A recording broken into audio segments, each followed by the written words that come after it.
Hey, good afternoon, everyone. How's it going? Really happy to be here this afternoon. And we are so lucky, so fortunate to have Monica Carton with us. Monica, I'm going to go ahead and unmute you. I see you're in the chat here. Let me see if I can find you. Oh, here we go. Hey, Monica. Hello. Hey, how's it going? Okay, how's everybody? Hey, doing well. Really so nice to meet you. I'm John. I work with Catch the Moon, and gonna do a little interview here. Thank you so much for your time. Really appreciate you coming to join us this afternoon. Happy to help. We need an educated workforce in the music industry. We don't have enough of that. Oh, well, great. Well, yeah, I'm sure you can help us with that.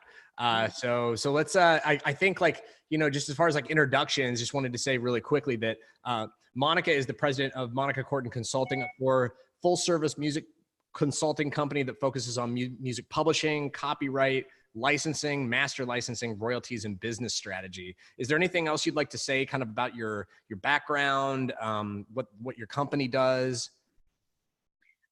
Well, it's actually a new venture. For the last 27 years, I was the senior executive vice president for a company called Next Decade Entertainment.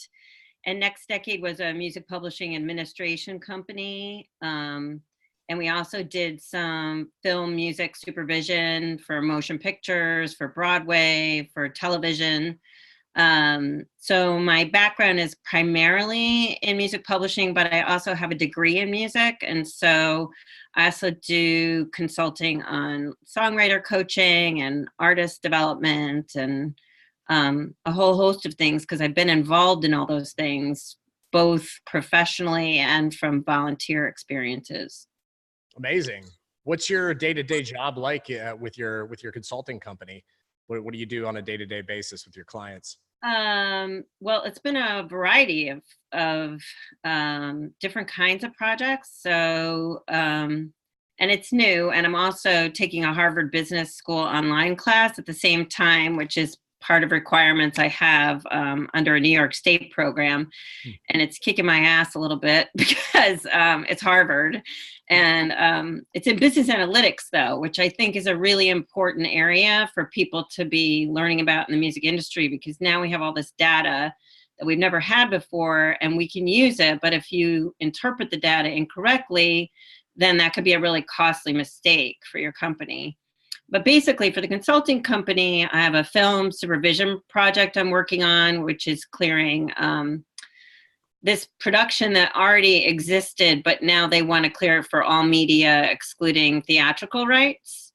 And that project led me to this guy who was Johnny Cash's piano player. And he has a song he owns that he co-wrote with Peter Bogdanovich that he is currently registered incorrectly to a major publisher. And he needs my help in getting it back for him. And today I actually just closed a deal to represent a hip hop label who, because they represent a lot of DJs, they need a lot of clearances for featured artists. So if a featured artist is signed to another label, they need to get permission from the label for that featured artist to perform on their hip hop record. And usually it's more a matter of people don't like to pay attention to those things. It's not usually, they don't stop something from happening unless there's some objection by the artist, the featured artist, or if the label has some big strategy because that artist is coming out with a new record and they don't want to have a competing record on somebody else's label. Very cool. So it sounds like you're doing a number of different things. When you're talking about analytics, as far as like what types of analytics would you say are the important ones for people who are independent artists trying to break into licensing, sync? What are some of the analytics that could maybe be helpful? You were saying like can sometimes like be very important to somebody's career. Yeah, I think the analytics are more important like on the social media side and gaining your fan base, more like to get more fans, to get people to go to your shows and to get people to buy your music. I don't necessarily see the analytics working so much for synchronization stuff. That just takes what you need to do for synchronization is you need to build yourself up as an artist on social media and in sales, and then people will start to take notice of you in the supervision world, and then you need to create relationships with them by reaching out, which is hard because there are really only like 100 top music supervisors, and there's probably another 200 sort of mid-tier lower supervisors, and basically all of us are after them. So um, you have to be careful. You don't want to become annoying and get like blacklisted by a supervisor. For sure. Yeah. And part of what we teach is how to approach people in a respectful way and be mindful of their time and all that stuff. It's so important because it is a very small world. The more you kind of climb up the ladder a little bit. Yeah, As really. far as like, I think it's really interesting, and I do talk about this fairly frequently at the classes, how like, having something going on as an artist, building something up, building up a brand that's marketable, can definitely influence your ability to land placements. And especially when it comes to like place times when they're looking for up and coming kind of artists, there's a lot of opportunity around that. Do you see it pretty frequently in your circles where like somebody who's like hustling and they're up and coming, they might end up like getting some type of breakthrough through some type of an ad campaign or placement on a TV show or something like that? Ad campaign's a little harder, but if you're active, if you have a lot of YouTube, so, people looking at your YouTube channel, or you happen to be in a certain genre that a supervisor is looking for, I think that's a way to get attention. But certainly you have to be present. Like you have to show that you're actually hustling and doing stuff, and your music has to be good as well. Um, I think, this whole DIY movement, like from somebody like me who's been an industry person for 30 years, from our standpoint, it's sort of killed a lot of our business because what happens is the supervisors offer these ridiculously low fees to DIY people. The DIY people don't really know what the value of the fee is. Even as a younger artist, it's generally higher than most of them think. And so the film company or the supervisor will offer them $500 for an all media in perpetuity license. And they'll be like, yay, we're in this film, in a spot where I used to take a client that was like a mid-tier client and get $10,000 for that same spot. So it's kind of a double-edged sword. I think you don't want to just take a spot in a film or a television show where you're not really being compensated, because that's not good for anybody. And but it's a tough thing. Like, you also want exposure, and if you take a television spot, you'll also get the performances from that television spot when the show's rebroadcast. So, there's a lot of pros and cons to doing it, not doing it, being cheap, not being cheap. And then I imagine a lot of it, as people tell me that we bring in to interview, a lot of it sometimes comes down to budget, like what they actually have and are able to pay out for these things. That can factor into things as well. That maybe they've blown all the budget on a couple of tracks, and then they need to still fill like 3 or 4 parts on the show, and they've got like $500 a pop for it. Yeah, sometimes I wonder if that's just a ploy to get everybody to be inexpensive. Because if you're a supervisor, you've already budgeted out where your uses are, and if you're going for a big song, you know what the range of that budget's going to be. So sometimes I think it's just a ploy to get everybody to like reduce, especially people who don't have a lot of experience in the business. They kind of take advantage of that. And I mean, I've been on the other side too. Like, if there are times when spots will be added at the last minute and you really don't have any money, and you're definitely going to take somebody that's a newbie, and it might be the thing that totally changes their career, especially if there's a soundtrack album involved, and there's more legs to the project than just the film. It's fascinating to get the other perspective on this whole thing. Just that, it really kind of hurts, perhaps even hurts the industry as a whole when people are accepting a lower fee than they probably should for certain types of placements. And then it's just to think about like yeah, but if you don't have any exposure at all, getting any exposure, is that better than like refusing the $500? It might be, yeah, it's just I would say no, because basically you're underselling yourself. Now you're saying you're cheap, and they all they all know each other. So I think no in the long run, but I don't know too many musicians that resist that and would say no. Like for them, $500 is a great thing. It's a big plus. It adds credibility. But it's not a smart thing to do from a strategic standpoint. It's where like getting representation could be very valuable. Would you say? Yeah, I think it's really valuable to to know how to have the type of conversation needed.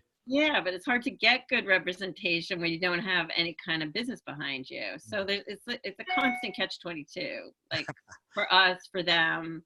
How do you find that the artists that do end up like breaking through, how do you find like, what are some of the things that you see that they do in order to get to that place in terms of, you know, having, is it like having a really good record? Is it having really good branding? Is it having like a social media presence that's gaining buzz? Is it all these things combined? I think it's all those things combined. You know, unfortunately, I think knowing the social media ropes has become a bigger determinant than being good at music. I see a lot of very mediocre, midland kind of talented people, but they have these huge followings because they actually really know how to do the social media, and that gets everybody's attention. And I feel like it's kind of lowered the bar on the quality of music that's out there, both commercially and sort of the newbie people trying to break into the market. Personally, I think strategically you have to have a great album, a great product, and that starts with great songs. And there's not enough emphasis now on really building songwriting first, because even the best performer can't sell a bad song. And so, you know, people, you see like tons of one-hit wonders now because they had this one great song and then they wrote all these other songs, but nobody's interested in the other songs because they're really not that good.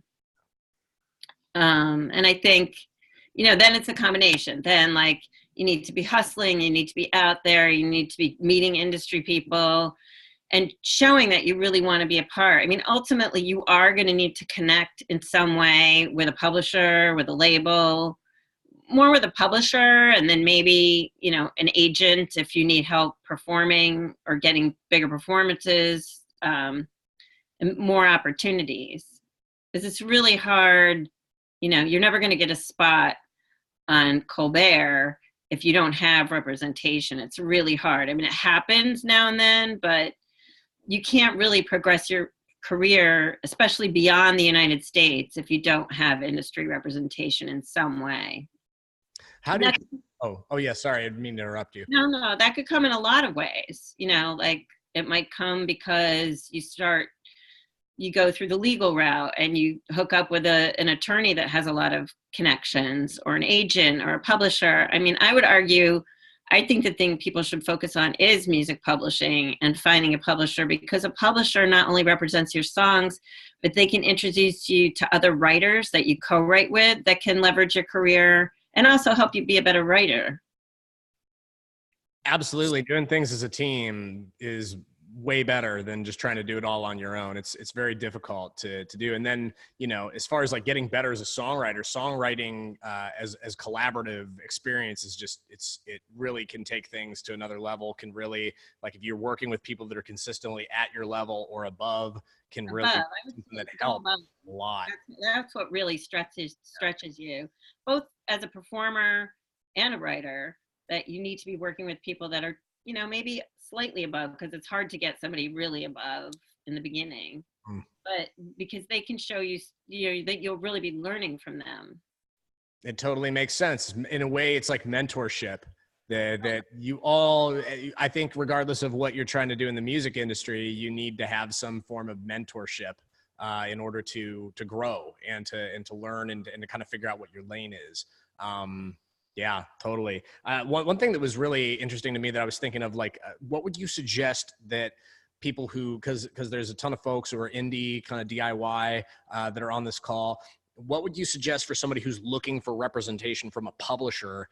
How can they put themselves in the best position to pitch themselves for a publishing deal that would be a good deal to get into?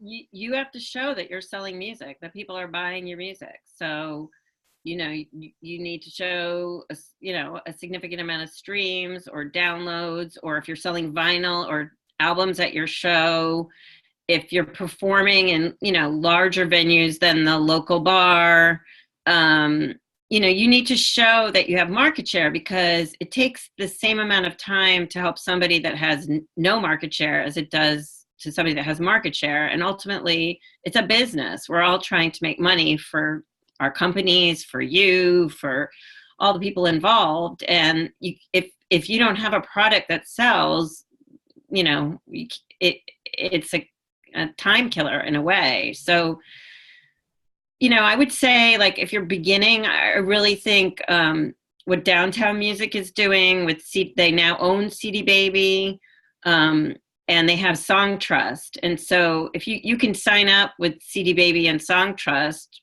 relatively easily, and it could be an incubator for you to at least make sure that you're collecting all your royalties around the world. And then maybe they'll pay attention to you, or maybe because they help you get structured, somebody else will start paying attention to you. Yeah, that's an interesting thing to consider there. CD Baby, Song Trust.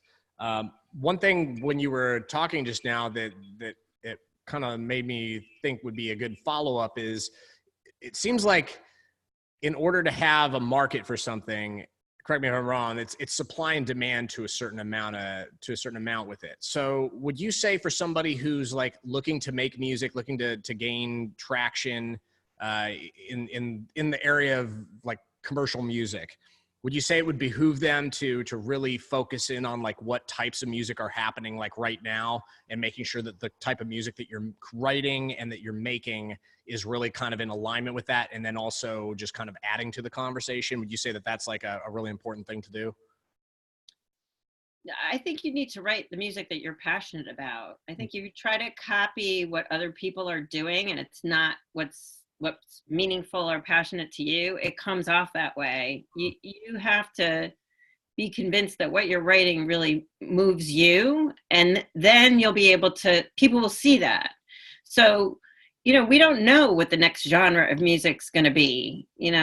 I'm kind of into all this jazz hip hop stuff that's happening now. I think that's what's actually going to start to take off. And I'm really hoping it does, particularly for all these jazz musicians, that there might be some kind of real music going on, instead of, I'm not a big fan of the trap music and all that stuff. I just don't find it very musical. And, but honestly, we don't know. We never know when a new genre is going to come. And, it's bold to be different, but ultimately that's what really succeeds. If you're just a clone of whatever's going on, that's really hard to get out and about with, because tons of people are doing that really unsuccessfully or in a mediocre way. And I just think it's not interesting. You're not going to get anybody's attention. Absolutely. Being authentic, super important. And then I think the follow-up is like, just in terms of like production wise, modern production, as far as like making sure that your music is kind of relevant in the way that it's created. There's obviously a lot of creativity that can go into that, but that said, there's certainly a way that producing stuff today would be different than it was, say, like 20 years ago. You say it's like really important to make sure that you're working with a producer who kind of gets like what's happening kind of like right now in terms of sounds, and then being able to perhaps like explore some hybrids with you, or what would you say to that in terms of like just like kind of the modern sound that is just what's happening right now in music, and a producer's ability to make music that's relevant in a modern kind of way? Yes and no. I think sometimes bringing retro things gets very interesting. Like I think what Janelle Monáe does and Raphael Sadiq, and ultimately you need to be working with somebody that knows all the current production styles and options so that they have a full palette to offer you when you say, I'd like it to do this, or maybe it should do this. And so they need to be fully versed that way. But working with a great producer who might have been successful 20 years ago, that could be a better experience than a younger producer who's less experienced now. So it really, you have to musically vibe with your producer. I think that's the most important thing. You don't want to be with a producer that's trying to tell you what to do and you feel like that's just really not how I feel about my music. That's a bad situation. That's months of torture. Yeah, that doesn't sound good at all. I had a client who did that, but they came to me after a year and a half of working with this producer that they had worked with before, but he was bringing them in a direction they didn't want to go. And the album did not come out as well as it should have, even though they had good songs. So, you need to be careful about who you choose to work with. And if it's not feeling right, don't be afraid to walk away. That's very solid advice. Definitely like would be better to invest like a month of your time into something and then realize it's not a fit and walk away. It's not going to work for anybody. Yeah. Yeah. That's great. I mean, usually it doesn't happen because usually you have spent time with that person and you're paying them money. So people usually do sort of figure it out ahead of time. But sometimes, I was just talking about this actually with Matt Pincus, who owns Songs Publishing and Records, and they're wildly successful. He just sold that company a couple of years ago. But I was asking him, so what's the point of how do you know when to sign someone? Because you really have to kind of work with them a little bit and see what they're like. Because on paper, they might look good. You might like their material. You might think they're cool to you in the beginning because everybody's cool in the beginning.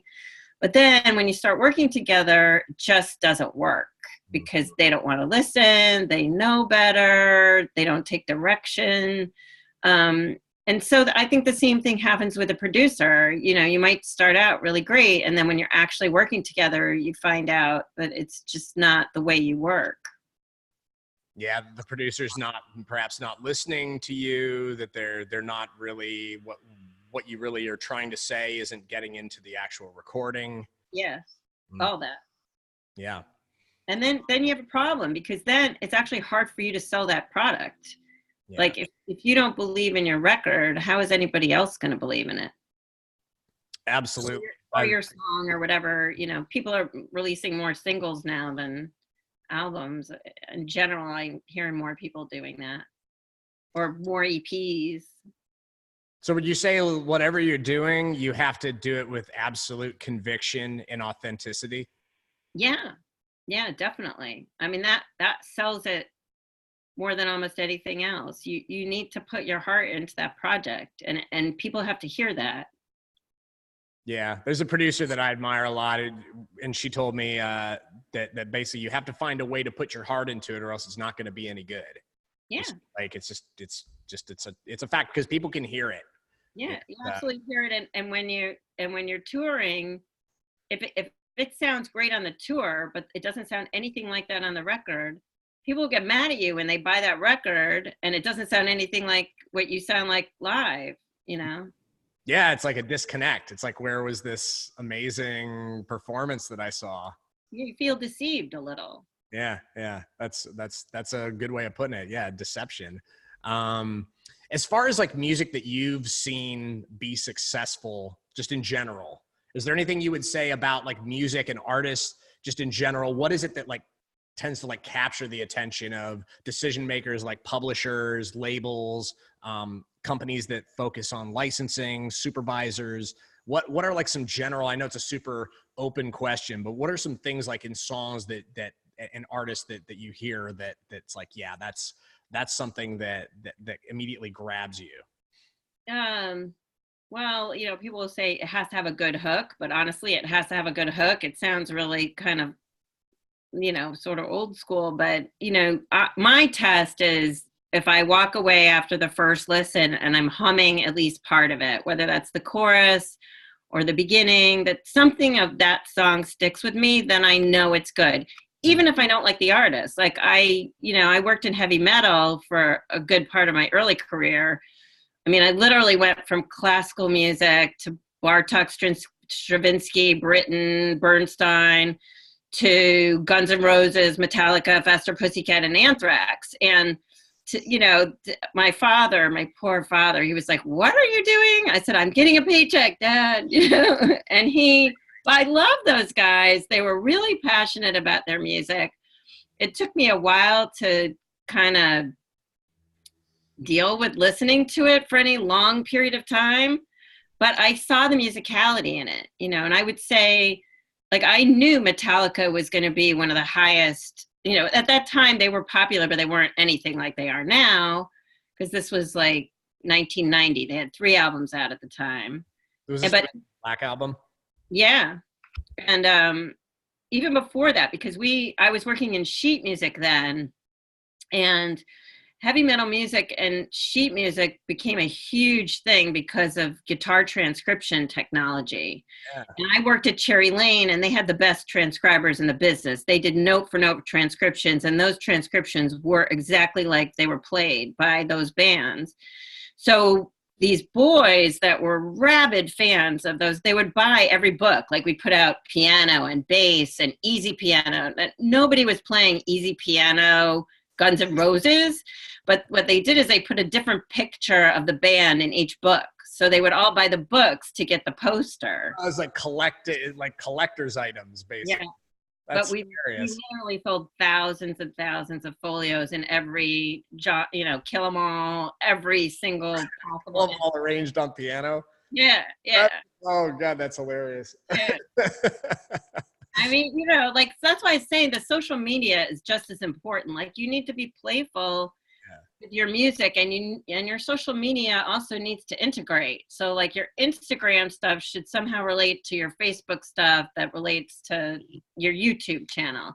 Like, that way people are really visiting you and trying to learn every aspect. You can't put the same thing in each of those places. You have to have something a little bit different, which is very time consuming.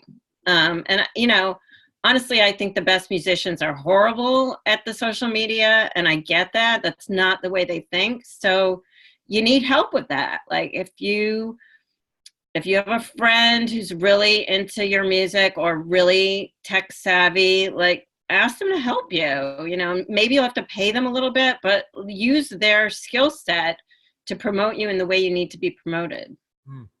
That's smart. It's like it takes a team, right? And it takes social media presence nowadays. Would you say that, what are some of the, your favorite Instagram accounts, your favorite handles right now, in terms of like artists that are doing really cool stuff and kind of walking the walk when it comes to all the social media, integrating like the music and the social media, like, fluidly? I think Sarah Bareilles does a good job. Casey Musgraves, there's some newer bands. I don't really personally spend a lot of time on Instagram. From a publishing standpoint, that's not kind of where our time lies, but I'm starting to learn about that because I'm in the process of launching my own entertainment company. So I'm thinking about all these things now, and trying to learn myself more how we can be more effective in doing all those things. Awesome. Let's see, what else? What other questions? I maybe had a couple other questions, and then we'll probably just open it up to the chat. Whatever questions the group has. Let's see. Oh, any trends? I know you talked about like the jazz hip hop. There's like, it seems like there's something that's starting to kind of come together in terms of that as a cool new genre. Are there any other trends that you're seeing right now in music that are exciting to you? And you think that folks that are making decisions are like, yeah, this is cool, and this is happening, and we're using this. We want this. We want more of it. I think most people are just focusing on hip hop and country because hip hop's the biggest thing on the streaming end, and country still sells physical product. And country has also always been really good about getting fan bases and being loyal to fan bases. So they have that down. They never had a problem. They don't even, they use social media, but they also use sort of the old school ways that people stayed in touch with fans. And I think those two genres do well. I mean, I was hoping for a return of rock, but it's been kind of slow. I mean, there's some, Cage the Elephant, there's been some people, but it hasn't totally kicked in. We're also in a time of transition in the industry. So now there's basically my generation of people in the industry are now starting to run things. So you have like Carrie M. Marshall and Guy Moot at Warner Chappell, John Platts at Sony ATV. And there's a turnover now in the independents as well. And so that's why I think it's a good time to start a new independent. But as we're taking over, I think we're slower to make transition change in genres. So I would say, I think you're going to start to see new genres kick in like in 5 years when all of those people have solidified their stance, created, good business practices. They're making money for their investors. And then they can take a little bit more risk with trying something that's totally new. That's really interesting thinking about that there's almost like an incubation period right now as there's like transition happening. And it's also transition with how the business is being run. We're all waiting to see what happens with the MLC and because of the Music Modernization Act. So now there's going to be a new licensing agency that takes care of all the digital companies. And because of that, supposedly we're going to be paid more because all of the money the digital companies were holding because they couldn't find certain artists will now be going to the MLC. But it's a huge undertaking to fix the database of all music.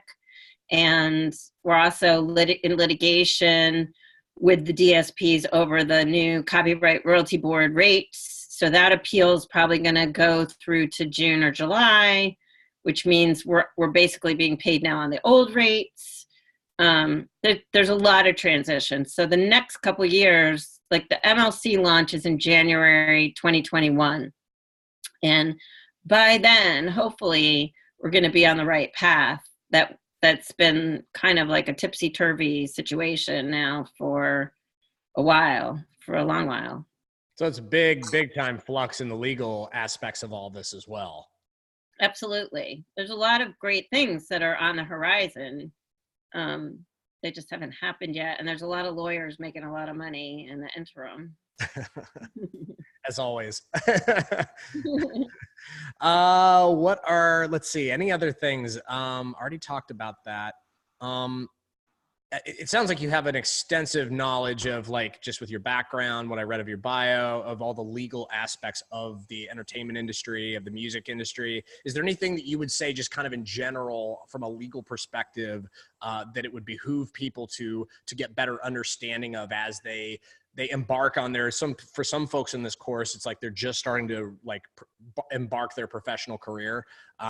Is there anything that you would give in terms of advice, any sage advice you'd give to somebody kind of from a legal standpoint about how to approach the music industry and make sure that you're starting on a good foundation? Sure. You should definitely have your songs registered at the Library of Congress. So when your song is registered, that shows the world that you created it, that it exists under, copyright through that. I mean, it is protected by copyright without you registering, but if, for God forbid, somebody infringes on your copyright or any kind of lawsuit happens, you cannot proceed in a court of law if your song is not registered. And you can register, I don't know what they keep changing the amount of songs you could do on one registration, but it's at least 10. So because the registration certificate now is $35. But if you have songs where you're the sole writer or you write with someone else, it's the same two people, you can register multiple songs on one registration. It's called a Form CA, and you can get that at copyright.gov. And you can actually do the registration online. You could submit a recording of the song or a lead sheet, but I find people really submit recordings, and that's probably safer. You also should make sure that you're a member of a performing rights organization. So that would be ASCAP, BMI, CSAC, or GMR, but really ASCAP and BMI are probably going to be your best bets. And you need to register as a publisher if you own your songs, and you need to register as a writer. And you need to register all your songs once those two things are set up. And you have to be exclusive in your membership to one or the other. So if I were going to pick, I would pick BMI, just because I think they do a better job. And especially for indie bands, I find they're much better at collecting money and giving it to you. So that's it. And then you also need to make sure that your songs are registered at the major mechanical licensing agencies right now until the MLC is up, which apparently you'll be able to register your songs with the MLC at the end of 2020, like in September. So there's probably going to be announcements in the press, but you should look out for that. And in the meantime, you should register your songs both at the Harry Fox Agency and at Music Reports. Those are the two biggest agencies that do mechanical licensing.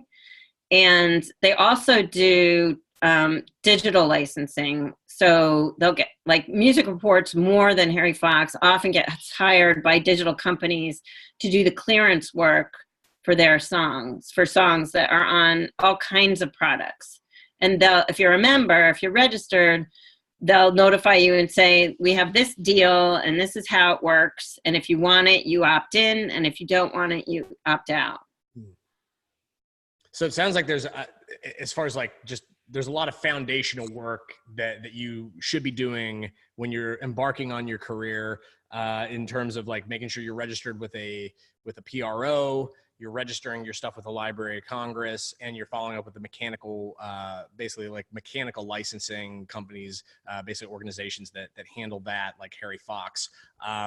Would you say like so would you say it's like really critical that you do it like from the very get-go, or is it something? Okay. Yeah. Because if your song starts to be played anywhere, you know, that you will not get paid your performance income if you're not registered at a PRO, and most likely you won't get paid your mechanical income unless you're at a registered at a mechanical licensing agency. Also, like, you can also you should be represented in Canada for mechanical licensing, and that organization is called CMRRA, and the website is cmrra.ca. And that's the Canadian Mechanical Licensing Agency. So at least if you're there, basically you're covering North America.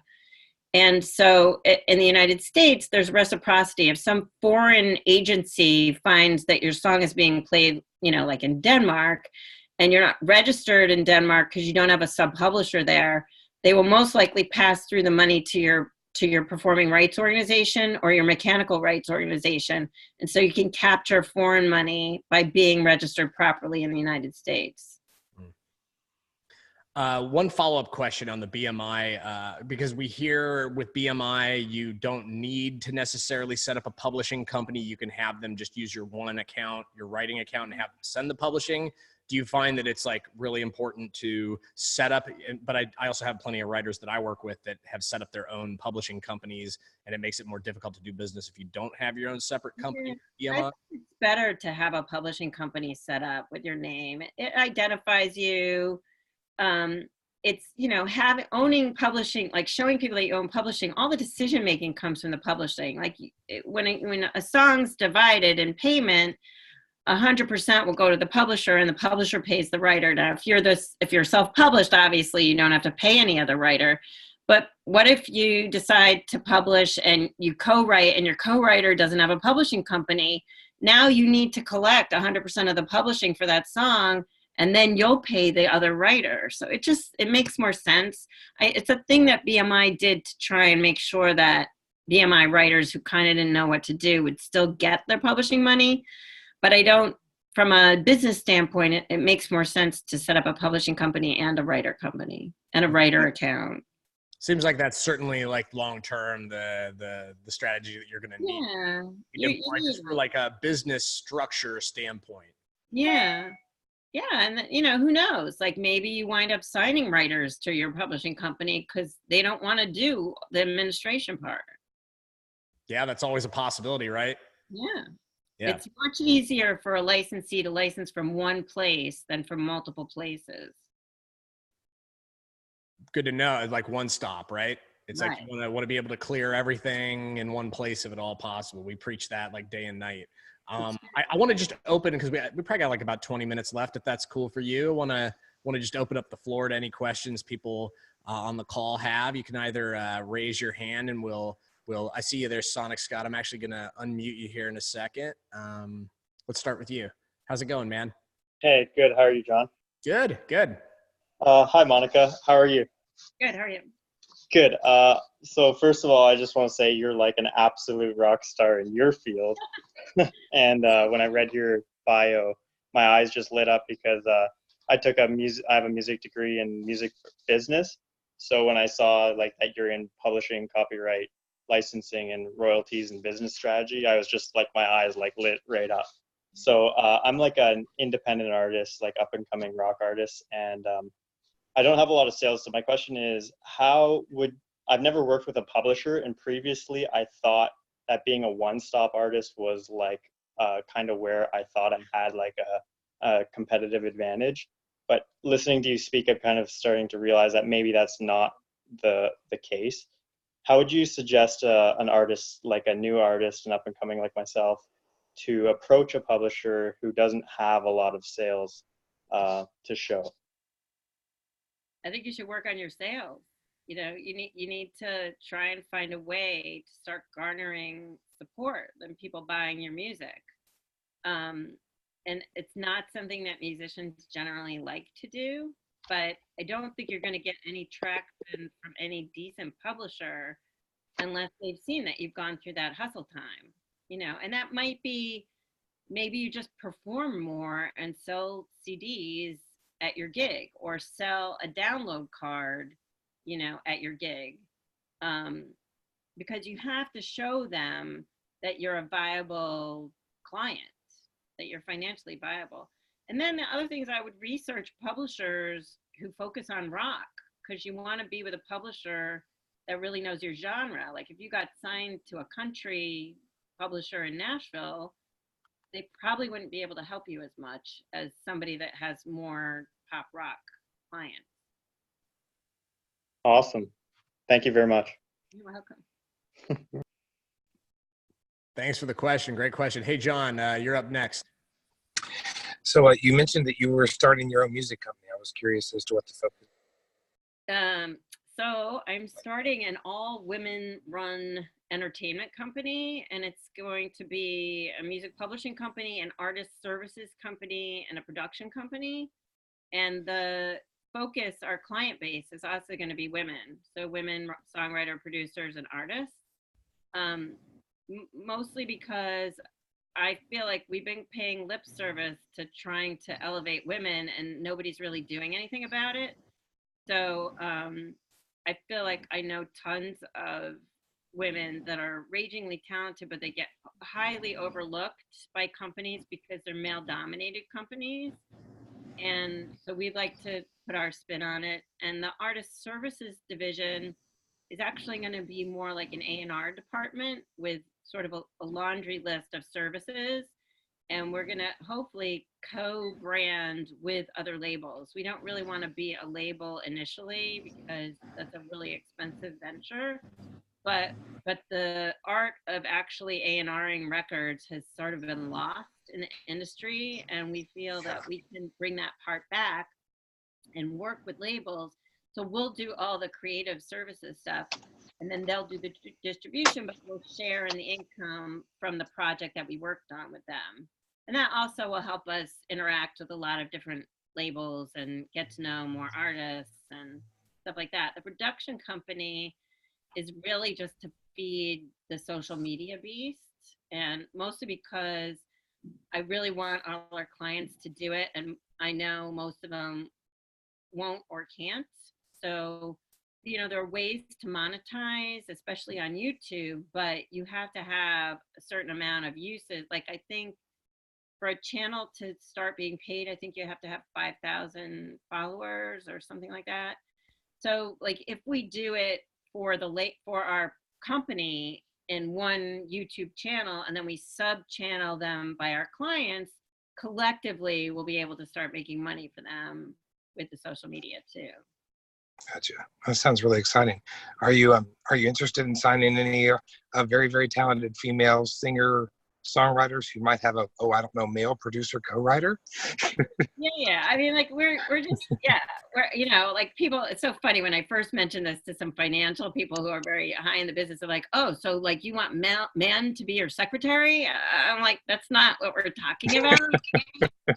Like we have female producers who are producing guy acts. That's totally cool. And if we wind up, we're just so blown away by some male act, of course we're going to sign them. Like, right. The idea is to create this niche because absolutely nobody else is doing this. And we're in a really good position, being an all women run company, to actually execute on it in a way that will hopefully elevate women. We all kind of were trained in the 90s, which was, who knew, the heyday of the music industry, sort of from a artist development standpoint. And we kind of want that back. I think so much of what's going on now is so musically unsatisfying to me because it's not being developed. I mean, I agree. Yeah.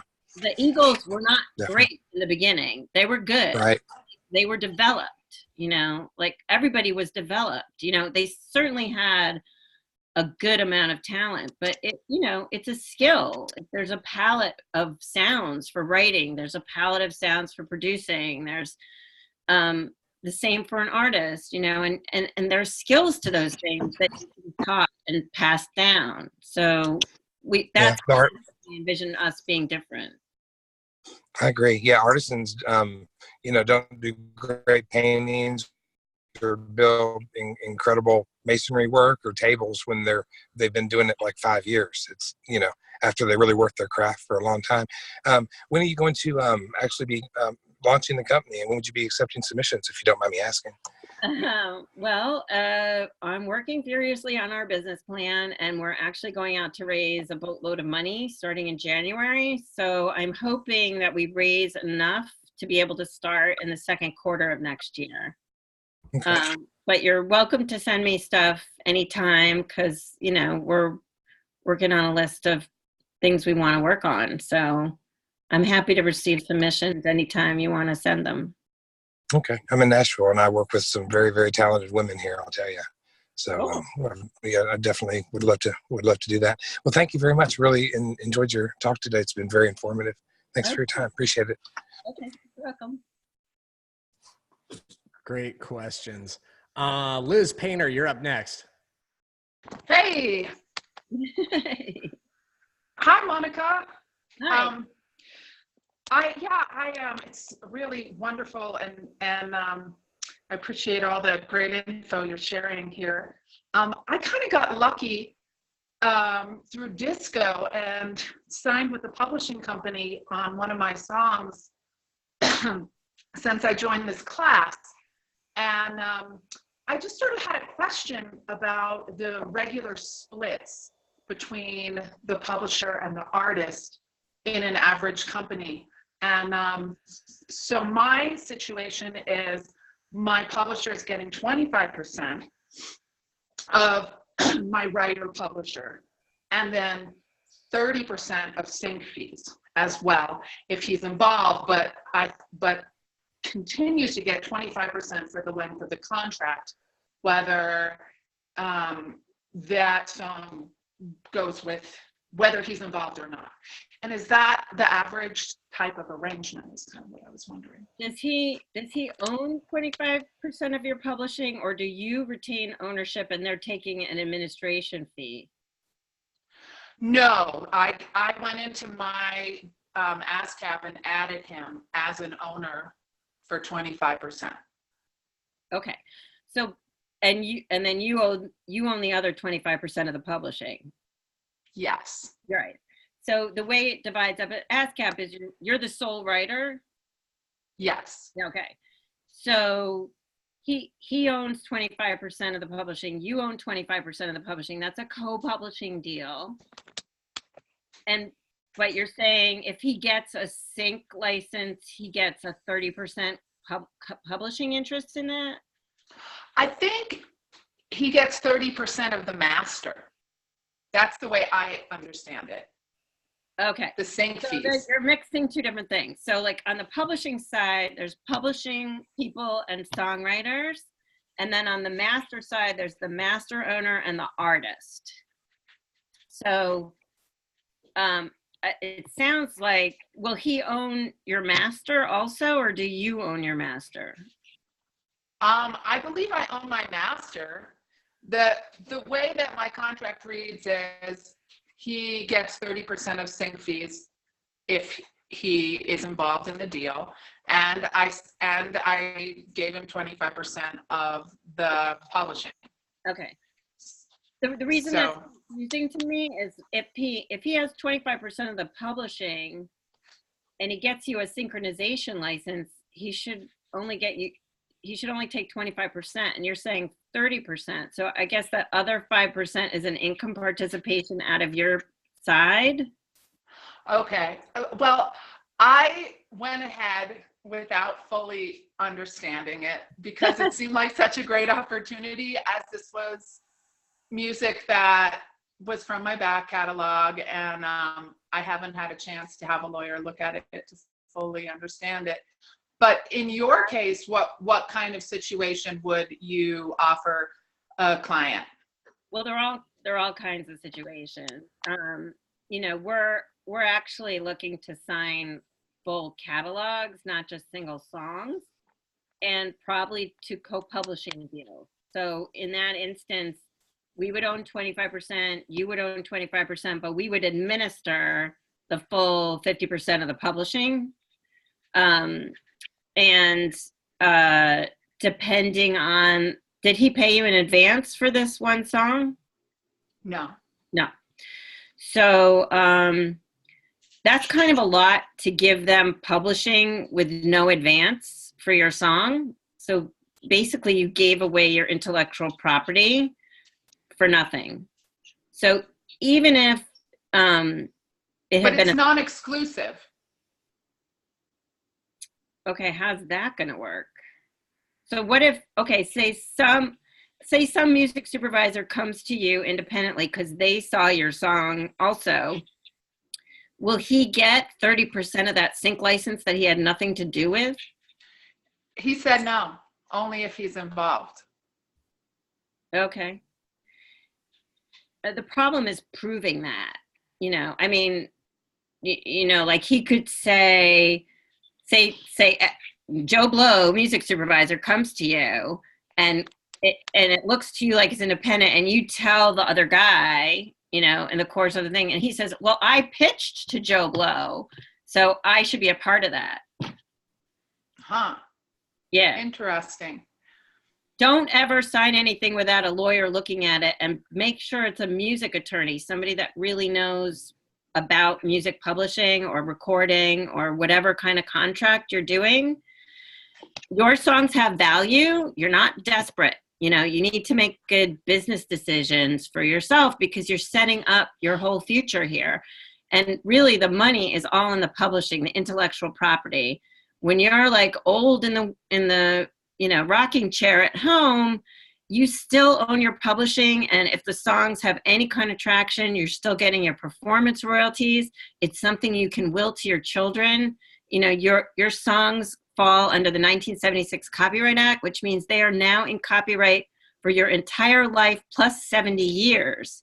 It's an annuity, like owning real estate. So you need to be careful about how you treat it. And I mean, you're learning, so it's a good lesson. I know the length of this contract is only 2 years. Okay, that's good.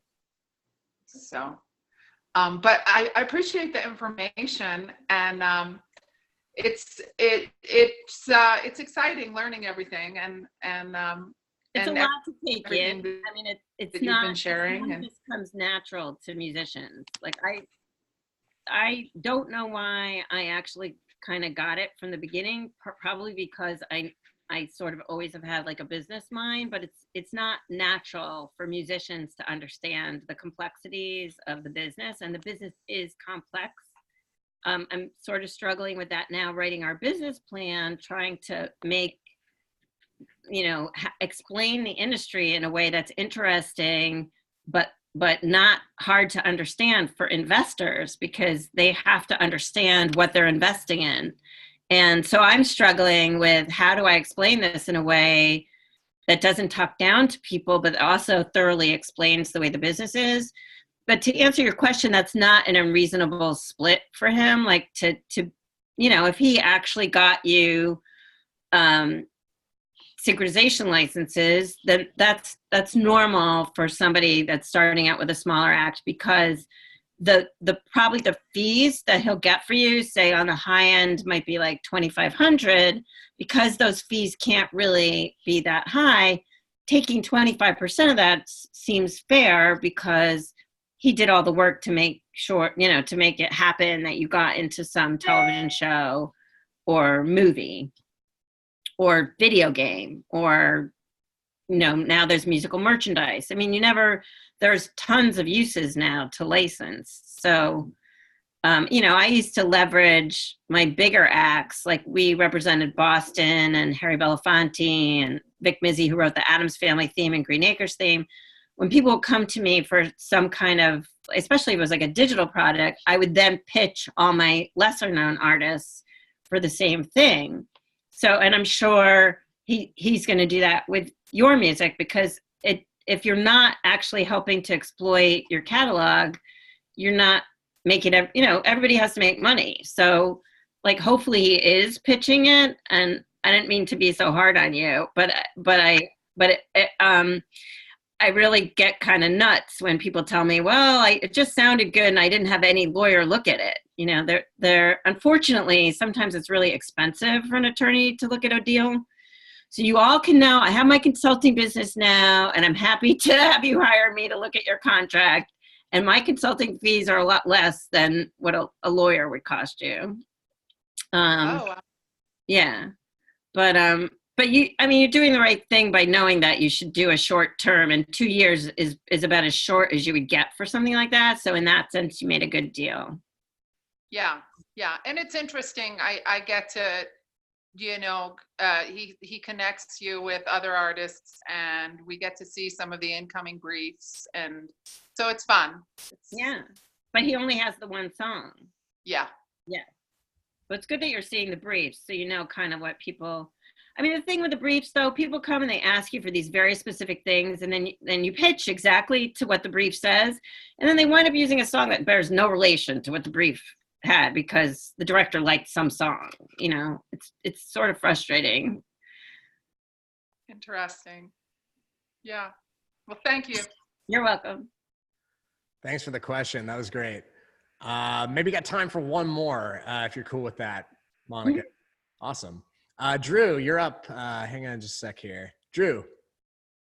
Hey, Monica. Hey, everybody. Thanks for spending the time to talk to us today. It's really cool. My question is, you sound incredibly busy. And whether it's in your day-to-day currently or even for your new venture, if there's one thing that someone in this group could take off your plate or help you with, what would that one thing be?